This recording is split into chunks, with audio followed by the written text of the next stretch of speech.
What's up, guys? Welcome back to Navigate. I'm with Justin. What's up, man? I thought about it too much. did. I thought about it. I'm like, all right, I'm going to do this just fine. And no. One missed the day, mark. Tim, we might do a professional podcast, but today is not that day. You just Someday. getting us. Yeah. We're striving towards. No, we're not. That would suck. Actually. Nah, don't change I this. don't want to. I'm in right now. Yep, that's why I'm here. So I can be myself, you know? It's very true. Yeah. I mean, mostly, you know? Mostly. You get less quotes, people. If You should you know that. only Less knew. movie quotes. Yeah. Yep. Very true, actually. All right, dude. You brought up, man, that was a long time ago, actually, kind of how much you hated Superman. So today's topic is DC. No, but Oh my gosh, it's so okay. I do. My kids now, coincidentally, or not so much, I guess, also hate Superman. And Your I fault? sat down and I watched Superman, the Henry Cavill one. Yeah. Tim, Man of Steel? What's the one with General Zod? Man of Steel. Okay, I sat down and I watched it with my son Bennett, and he's like, "Dad, I don't hate Superman as much now." I was like, yeah, it's okay. He's pretty legit. It's okay. It's good. Yeah, I can't stand Superman. Tim, what about it? People look up. So this whole conversation kind of started because you were talking about role models and how we need to be cautious on who we yes. kind of look up to. And Okay. then you brought up Superman, and then that was kind of the end of the conversation because you got a phone call. Okay. You're like, "I'll be right back," Yeah. and you never came back. Give me- So I was that- like, okay, That all sounds about that's right. fun. Yeah. Yeah. Okay. So it turns out that there's kind of archetypical people. You know what I mean? Okay. So like Superman is one hero, and the person that we always love to compare him to is Jesus. no. Oh. But yes, that. I was going to say Batman. There's always this kind of okay. ongoing. We have In that world. Clark Kent, who's the news guy. He's plays everything super low profile, but basically has godlike superpowers. Yeah. And then you have Batman, who is the super rich, crazy whatever, but has no superpowers and just goes out and gets the absolute crap beat out of him. You know what I mean? Yeah. And if you're going to look up to a particular person, I think the goal would be to find someone that you can kind of relate to, right? Like we look for people, I think, that we feel like we can connect with. Mm-hmm. And this should scare us a little bit today because the role models and the archetypes that are being presented to individuals now are not great. You know what I mean? Like in the 1950s, you have Batman, and you're like, everyone's like, yeah, kill the bad guy. Or actually, I'm sorry, don't kill the bad guy. Batman would never kill anyone. He would only put him in jail, right? And then you have like this, all the bad guys are clearly bad guys, and all the good guys are clearly good guys. And as time goes on, we're slowly morphing those two together more and more and more until the point where the more shows and movies you watch, the bad guy looks more and more like the good guy. Yeah. Some of Or this more is- relatable. I'm Yeah. finding that It's out a more lot, too. realistic, It's like, right? Oh, yeah. I He think just we had misunderstood. That's why he's like this. We had a conversation about this, I think, at one point where we were talking about Thanos, right? And he's almost better. It's like the villains are almost more attractive to us at this point because they resemble some of the frustration and difficulty we have with what's going on. Some of this, I think, is built on a deep distrust we have for things that look put together at this point. When you see somebody who's doing a great job or who seems like they're put together, there's always something in you that's like, where's your flaw? Where's your error, right? Or somebody that you actually know very well, and people are looking up to them. Like, if you only knew, like I could, if you only knew what a I terrible could person tear they were. that guy apart in front of your eyes. That's hilarious. I tell people that about you a lot, actually. There you go. Tell him. You tell him anytime. I You don't just- tell him anything, You dude. let Don't him get me know. wrong. You let him know. You You're tell awesome. him all my things on But I always joke with people. Like, I could bring Justin down a couple notches if if you want to. Yeah. Let me tell you about his past. You don't have to go far, people. I have not It's and all will there. not ever do that because that was a different time. But I think at some point we should do a podcast on it. It'd probably be good. that'd be fun. Yeah. Eric, we'll call it the laundry podcast. Get it all out there. Yeah. Okay. So here's what I was getting at. The reason I like Batman is because I think he resembles something that is worth striving for. I don't like Superman because he is not. So he's not obtainable, therefore you don't like him. I think he's an unrelatable character who's not actually doing anything cool because he's essentially being imagine having all the all the superpowers on the planet and all this different stuff and all this. Nobody can beat him. There is no defeat for Superman. There's what is there? Kryptonite and there's kryptonite, and he's died a couple times. I mean, only recently. That never happened in the past. Doomsday killed him. Yeah. Well, this is my my point. Here. Yeah, the newer comics you have, the more and more they're willing to kill the good guy and the hero and do those things. Mm-hmm. The older comics, that stuff never happens. Very true. Right. All I'm saying is in our day and age, there's kind of these melding of the two things now. So now we're actually combining evil and good, and we're actually making evil look more and more moral. Yeah. I was watching or makes sense. Well, I think a lot of art now is misdirection. Mm. Like the goal is to get people to think things and then get them to be surprised that they thought it. Like oh man, there's so many things that like I'm trying to think that we could talk through or explain. I remember watching a clip from the new Joker video. Uh-huh. You know what I'm talking about? No. Where he's on like the news set and he shoots the guy. Oh, the movie. Yeah. Sorry. And it's like they made it. They took you to a place where you were happy that a guy in a clown suit who is morally repugnant shot the guy who is telling the clown that he was morally repugnant. They did that. They got you rooting for him. They found a way to get you to root for evil. That's what they did. And then you're sitting there and you're enjoying the movie because you realize they're bringing something out of you that you're surprised at. Yeah. You know what I mean? And it's like, that's not a good thing. And one, we should realize you're being catechized. Yeah. You know what I mean? You're being taught something. What's worse is that there's a lot of people that don't notice that that's something that's going on in their heart who are being programmed. You know what I mean? And then we wonder why weird things happen and people do really shady things. We're like, oh my gosh, how did this happen? Well, let's talk about that. But things like the Joker. So he's famous because people like him a lot. Yeah. But I don't hear people wanting to be like him. That's not true at all. That is not true at all. I don't know about that one. Tim, he's a psychopath. But my whole point bringing that up is try to bring it back into real life a little bit. I mean, how do we know those types of things that we're being forced to think? Well, you are what you eat, right? Yeah. And I think some of the conversation or maybe where we can take this is the reality that we are supposed to be becoming like something. And if you don't know who you're supposed to become like, you end up looking at certain things and finding things that you're attracted to in that and then becoming that, right? We get into Rene Girard a little bit. I always want to recommend his book, I See Satan Fall Like Lightning, which is really good. He's got another book called Sacrifice that I think is fantastic for you guys that like a nice dose of philosophy with a lot of anthropology mixed in. It's a fantastic read, but it just basically explains the tendency for people and why they do a lot of the things that they do. But I would say most people have been programmed to worship. This is kind of a biblical perspective, okay? That God makes people who are looking to worship, and the way that we worship is to become like the thing that we actually love or care about or think is praiseworthy. And you said a second ago, I don't think people want to be like the Joker. And I would say, actually, I think if you look at our world, I would say more and more and more people want to be just like the Joker. I want to live in an insane lifestyle. I want to do the things that I want to do. I want to come up with my own sense of right and wrong. I want to stick it to the system. I want to be, you know what I mean? There's a lot of messy characteristics that can be found in the Joker. Certainly, it hasn't culminated in the fullness of what that is, although I did see someone down in Longmont the other day in full clown garb. Thank you, ICP, for the damage that you have done to society. But is that not a symbol of exactly what we're talking about?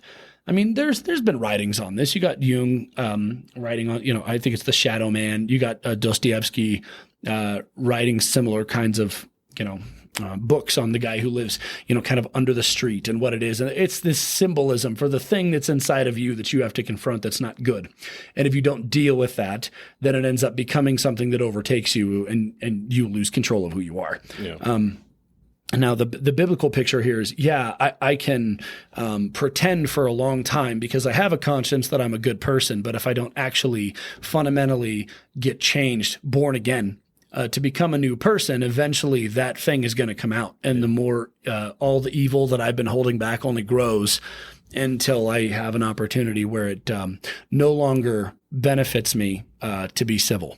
Yeah. You know, look at every monstrous thing that's happened across the globe. It's like you remove the restrainers on people and it gets crazy, like really fast. And it's like, well, it asks the question, what is holding society together?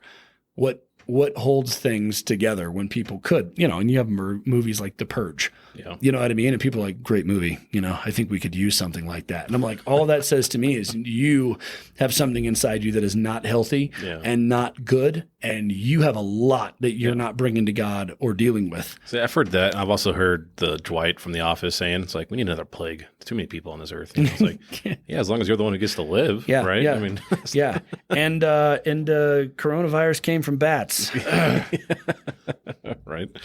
But anyways, talking about like heroes and stuff though, like how do we know who we could, is it only the people we can connect with that we're able to learn from? So are you familiar with the hero's journey, Tim? Yeah. This kind of story that's all stories. Which one? Yeah. I'm trying. The poor kid in a farm who a wizard shows up to and says, "You're the chosen one, follow me." And you know. Yeah, I mean, it's basically the call to adventure, not wanting to take the call, but having to anyways, finding the person in your life that is going to help shape you to be the person you're supposed to, making a decision that I'm actually going to do it, confronting enemies, dealing with your inner struggle at the same time that you're dealing with the external struggle.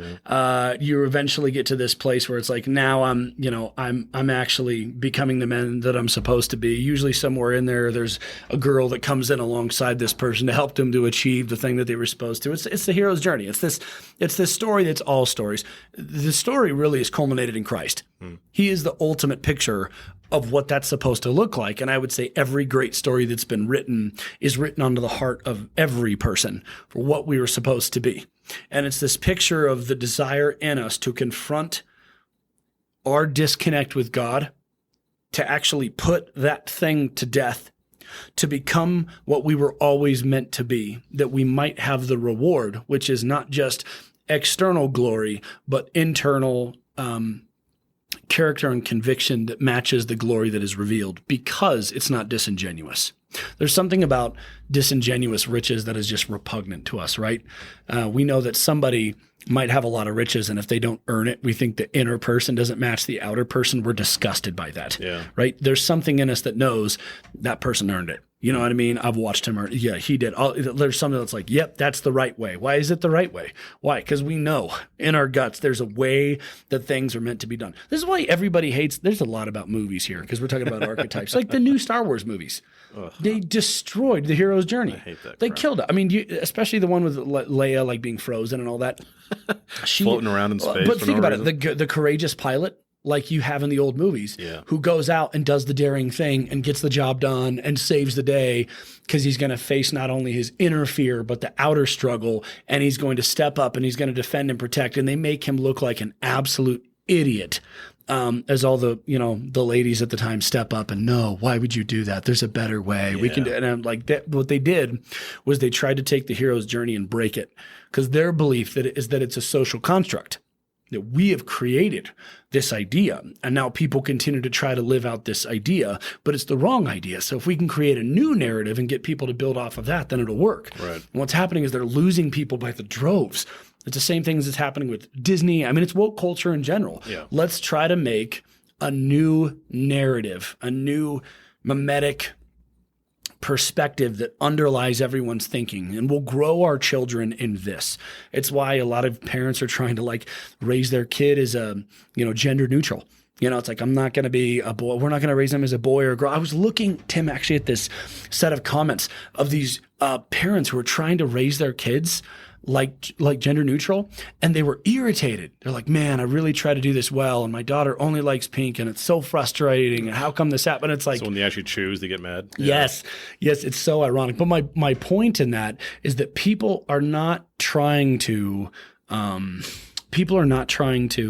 just take the story and add stuff in. They're fundamentally trying to rewrite the entire story that God has actually placed in the heart of mankind.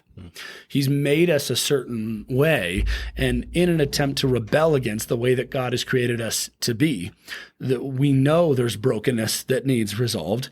We know there are problems that we need to address. We know that something has fallen and is meant to be a different way. We know that we're supposed to be connected to this, this destiny, this greater end game that we know exists in front of us. We just can't see it yet. It's the C.S. Lewis, right? If you find within yourself a desire that cannot be filled by anything on this earth, the best explanation is that you weren't made for this earth, right? Yeah. All of us have this idea in our head, this ideal person who we are supposed to be that none of us seem to be able to achieve. Mm-hmm. Why? Why is it that I can talk to every person and I say, when you know deep down who you're supposed to be, everybody knows what that means. They don't know what that looks like. That doesn't mean like the job that I have or the way that I treat this particular situation. What they know what I mean is the better person who's doing the right moral thing. Right. Everyone knows this. But the current perspective is that if we can change the archetypes, the things that people are following and aspiring to be, then we can create a better version of ourselves that no longer deals with guilt. It really is a Genesis 3 thing. Did God really say? Is this really how he wanted things to go? Is this really the plan? What if we unlearn everything that God has taught us and rewrite a different story where we create God in our own image so we don't feel bad about our brokenness? Yeah. That is it. That original why has actually come up quite a bit. Well, tell me what you mean. I don't know why, but like a lot of pastors have been talking about that. A lot of like stuff you're talking about with the interviews I've been watching. Yeah. People are like, no, we got to redo. You got people like deconstructing their faith. How stuff works now. Uh-huh. Yeah, exactly. And how I think it was like a Joel Osteen thing, how God just loves everybody all the time type of deal. And it was like, there's no, and it was MacArthur. He's like, there's no wrath. Of course not. You know what I mean? It's like, and one pastor was even like, you don't want justice. Justice means hell for everybody. Like, yes. I was like, dang, that's pretty crazy. The question is not what I want. The question is what is true. Yeah. And it's amazing to me that it is written on the hearts of people. Like you cannot avoid the conscience that God has given to people. And not just that, if you're a Christian, the way that God has called you to live. I mean, the whole point of the new covenant is that eventually God would actually write that law on your heart, not just on stone tablets, so that people would know. Romans 1 makes the point that people are without an excuse. And my point is this goes so much deeper than just here's the right thing to do and here's the wrong thing to do. It actually has to do with fundamentally who we are. If you want to know the irreducible minimum, Tim, about the gospel, like the three things that you absolutely have to get right, because everything comes from these. It's the nature of God, it's the nature of man, and it's what happened on the cross. Those are the three most important things, because if you get God wrong, you screw up everything. You get man wrong, and you screw up everything. You get the cross wrong, and you screw up everything. Those three things define so much of who we are and what we're doing and where we're going and why we're doing those things.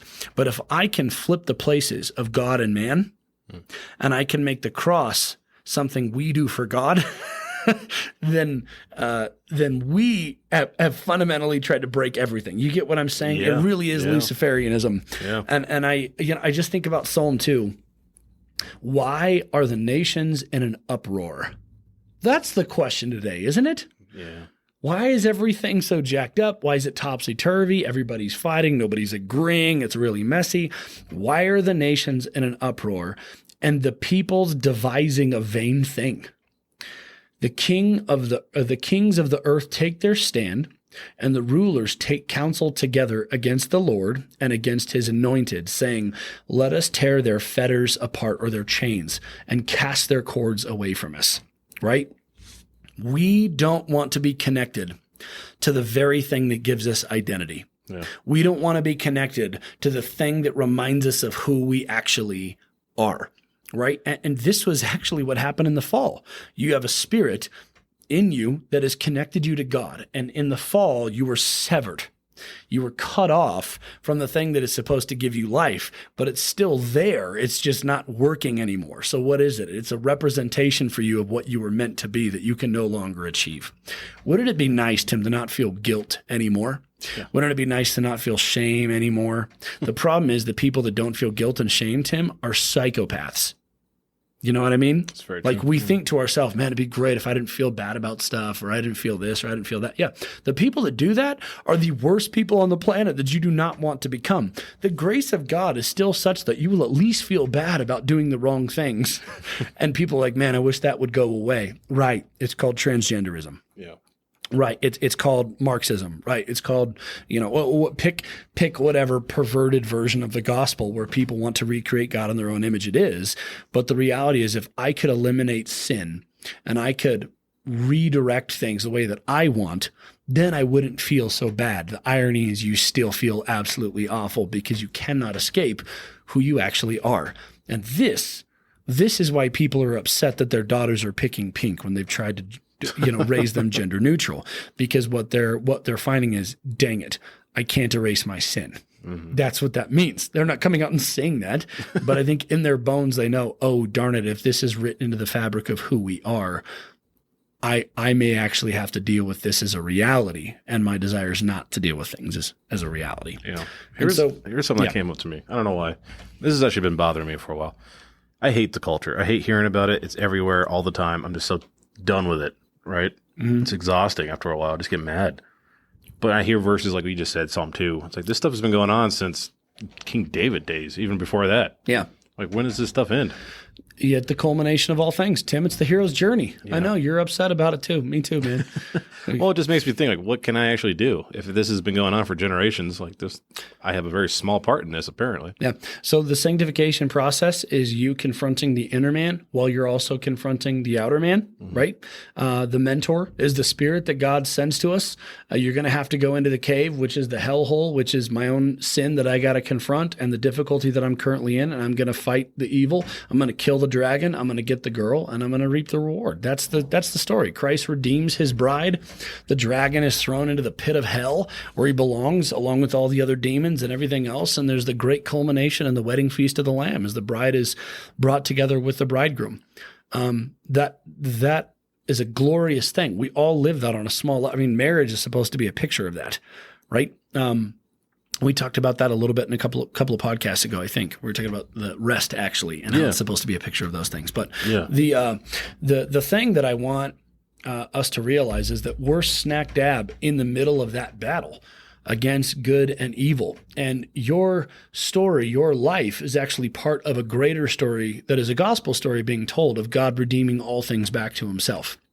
And if you think about it, God comes from heaven, puts on flesh, goes down into the darkness, and actually fundamentally dies, but then is resurrected in power to become something else that will eventually conquer all the things and bring in this glorious victory over every. I mean, that's the story. You know what I mean? It's every good story you've ever read. It's Aragorn. You know what I mean? It's Robin Hood. It's Batman. You know what I mean? He goes into the darkness and comes out reborn so that he can fight against all these different things. What did Superman do? None of that. Not that cool. He fought Godzilla recently. Yeah, nobody cares, Tim. You brought it up. Listen, okay. But here's the deal. Whenever we look in the Bible, we see basically pictures of people that we're supposed to follow and pictures of the people that we're not supposed to follow. And you were kind of asking, how do you know the difference? And I'm saying the ones that are following the hero's journey and not deviating from it are probably the ones you want to follow. Not deviating from it?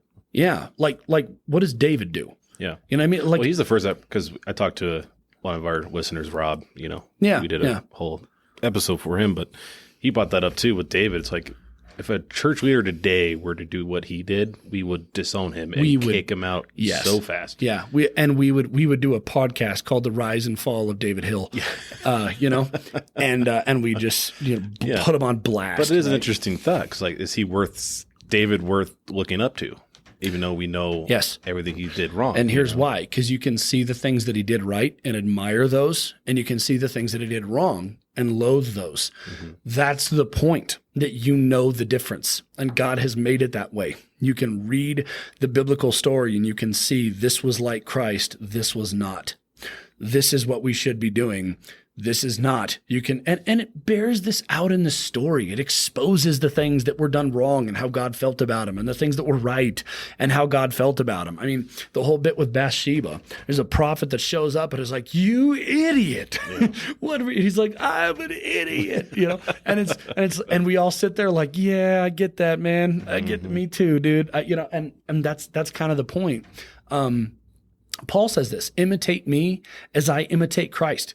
Or he says, be imitators, therefore, of God. His point is that we are supposed to walk out what Christ has called us to do. This is why Jesus says, take up your cross daily and follow me. What is he saying? Come, be like me. You need to die to the thing that you are currently to become what you were always meant to be.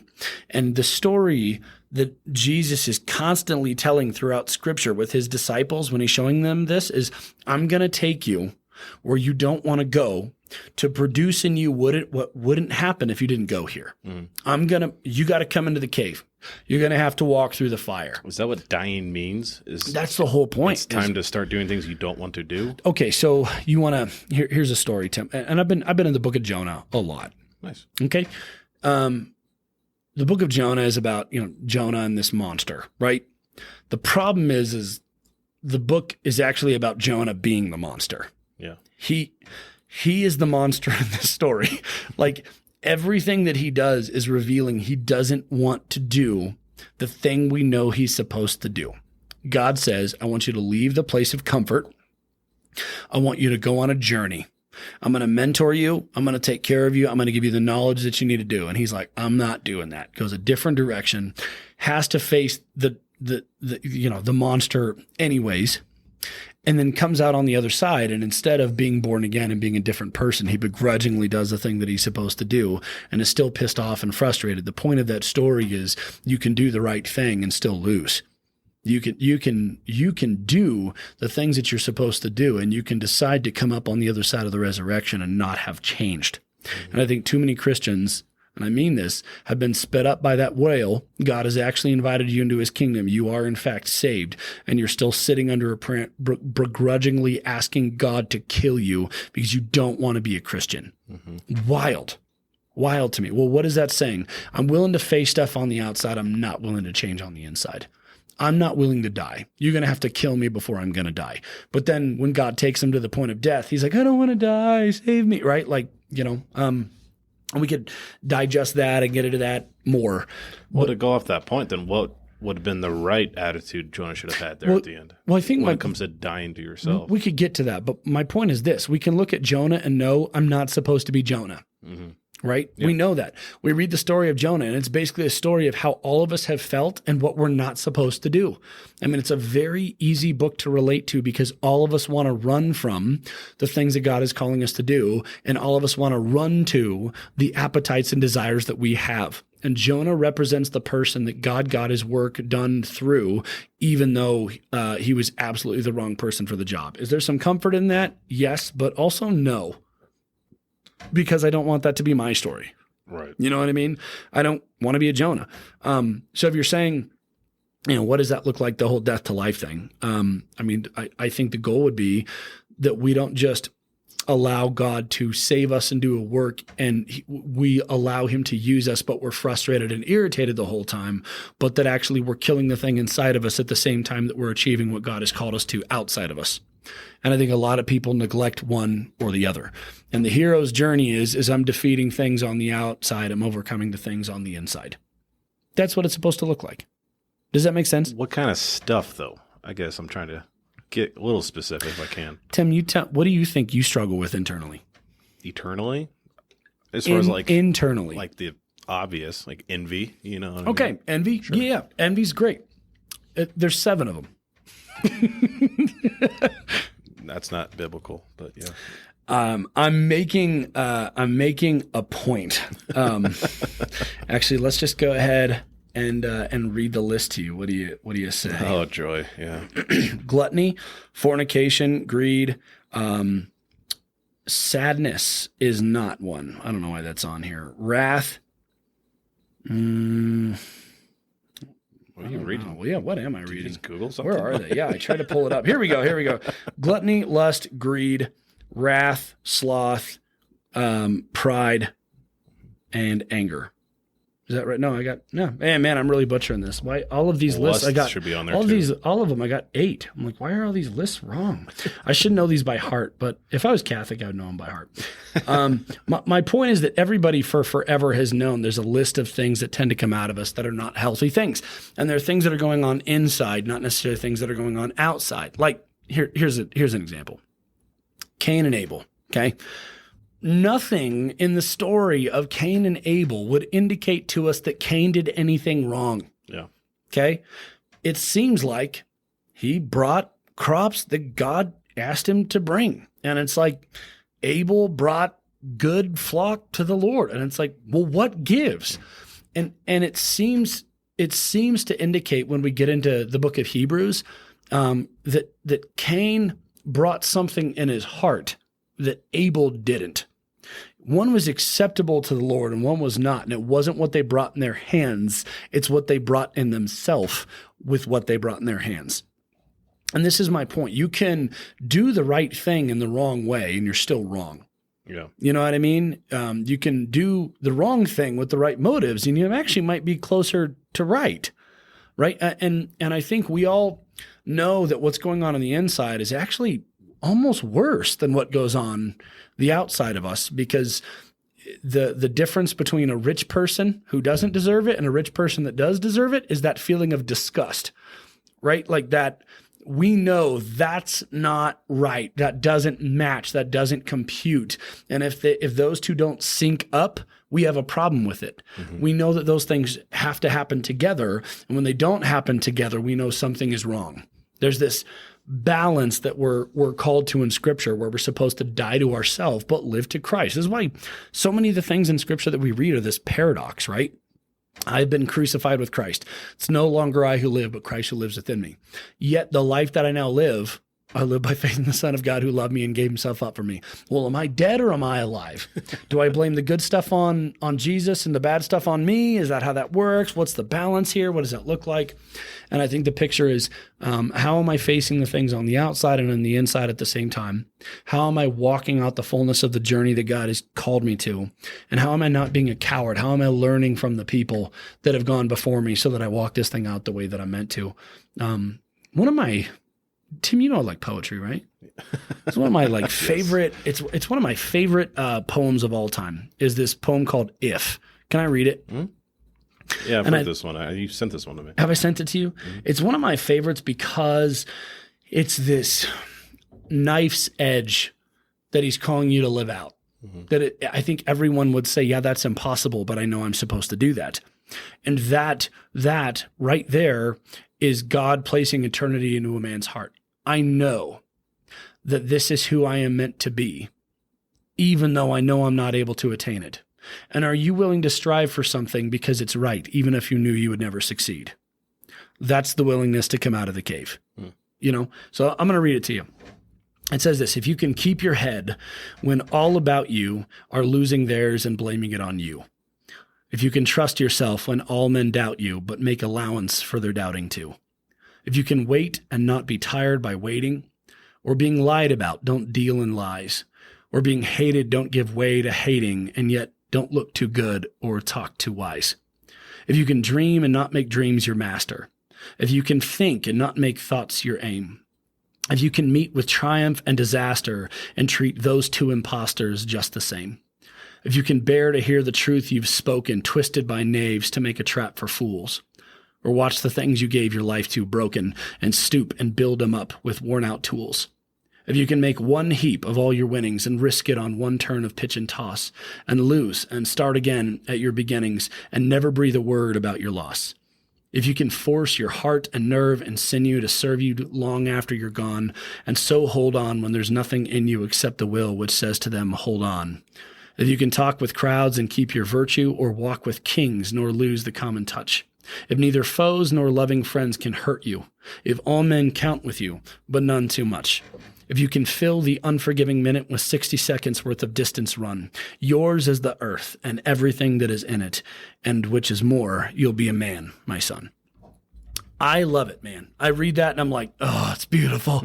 Wipe the tear from my eye, because it's this picture of striving for that perfect balance of being Jesus, striving for being exactly what Christ was and everything that he accomplished, and knowing that that is the picture of what it's supposed to be, and knowing that I will not attain that until glory, but that it's so glorious that it's worth giving your life to, even if you knew you couldn't attain it.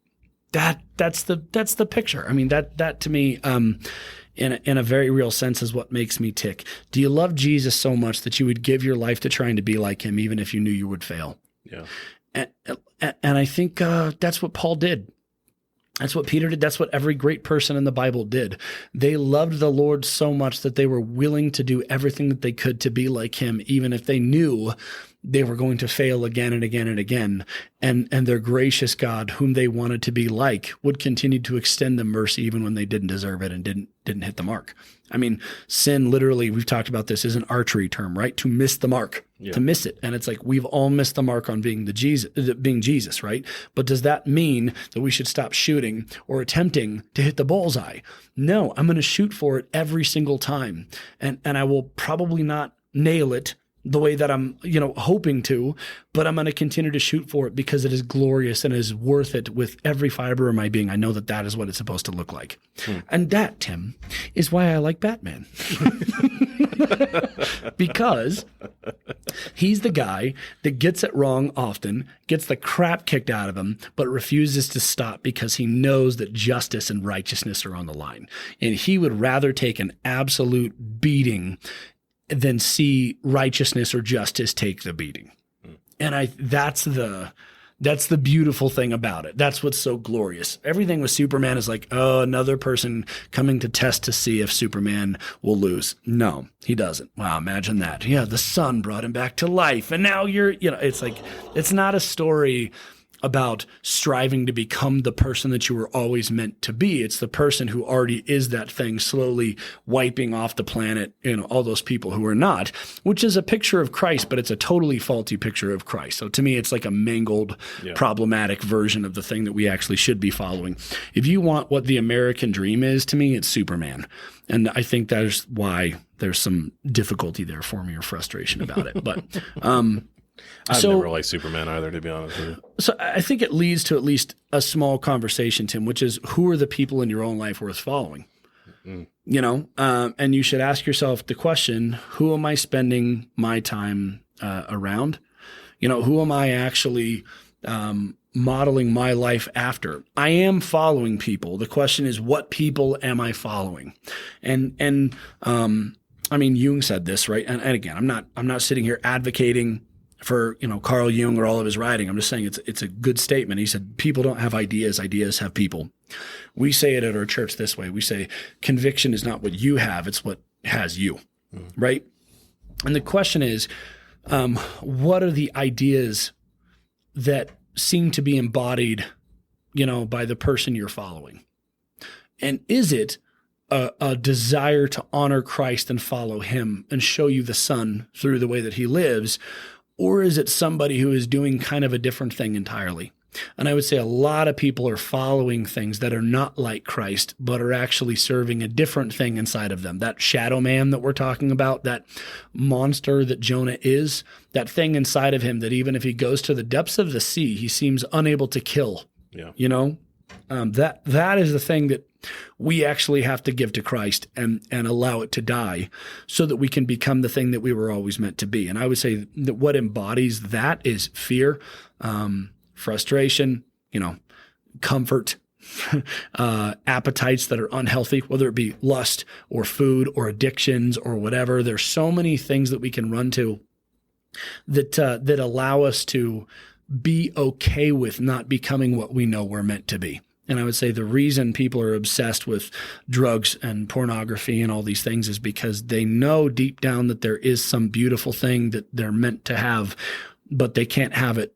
And it's like either you fight for the standard or fight for the thing that is actually good, even if you didn't totally attain it. or you settle for something much worse to help numb the pain. And it's the difference between you becoming what you were meant to be or dying, as the Bible would say, in your sins. Yeah.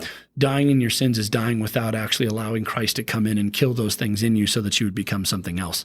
And there's a couple of conversations about this in the religious world, Tim. We call there's two views on like salvation.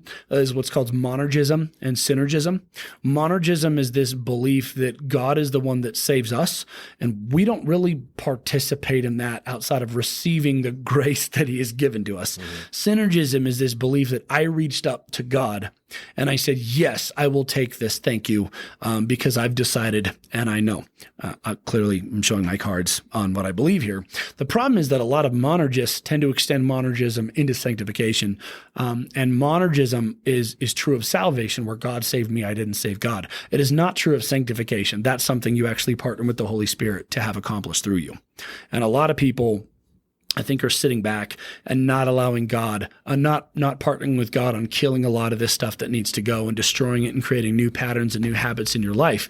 And that's something that you have to continually do. This is why He says, take up your cross daily. You're going to have to kill this stuff consistently in your life to become what you were meant to be.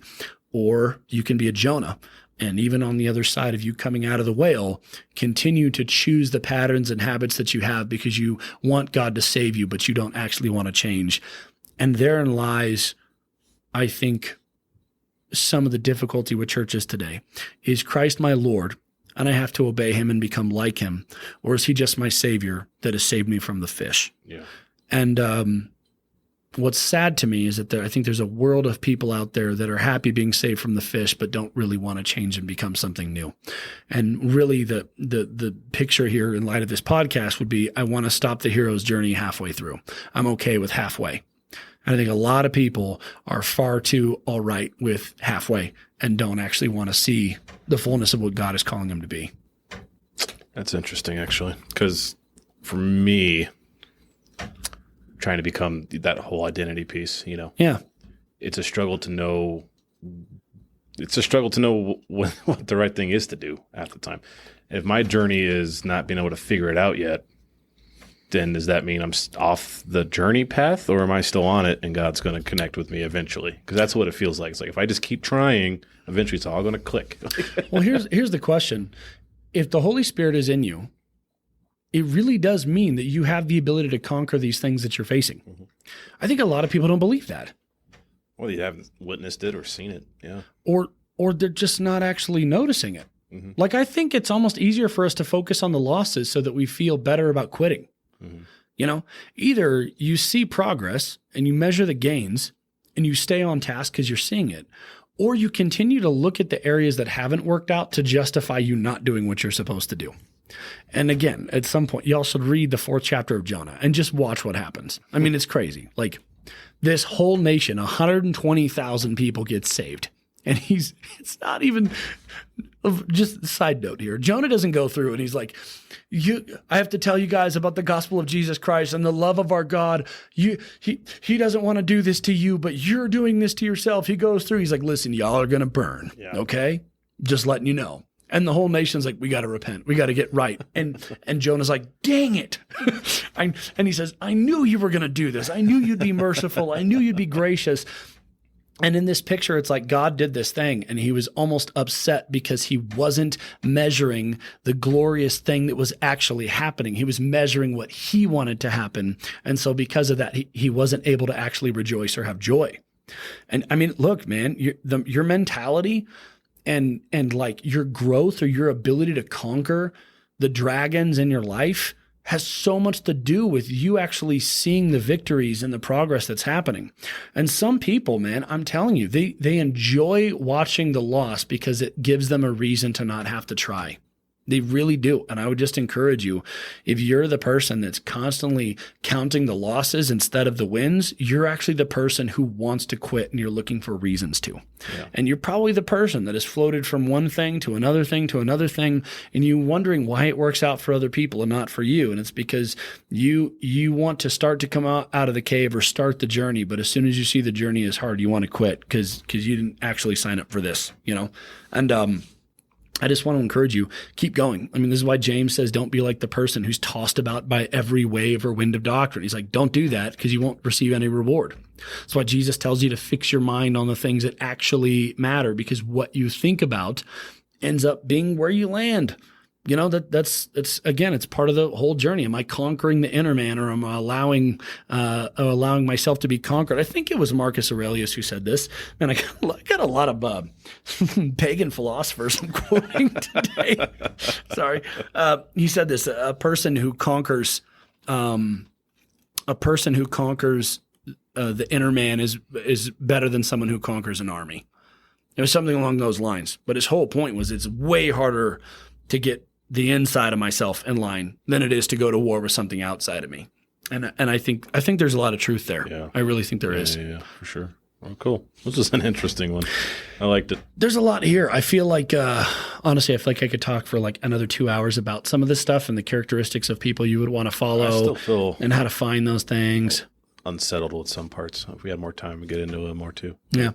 Well, if you want to do a part 2 and delve into some conversation, we can. I feel like we probably lost half the people in this because of the front half, which was just about comic book stuff, which, by the way, if you know me, is not a passion of mine at all. Way deeper in that, just saying. And I would have just been puking blood because I don't care about that at all. But I do care about archetypes, and I am interested in who people are following. So yeah, gotta at least go there. Cool. Right, well, guys. I hope this was at least encouraging for you guys today and made you think about who you're following, why you're following them, what are the characteristics of people you want to be, and are you conquering the inner man and the outer problem, or are you focusing on just one?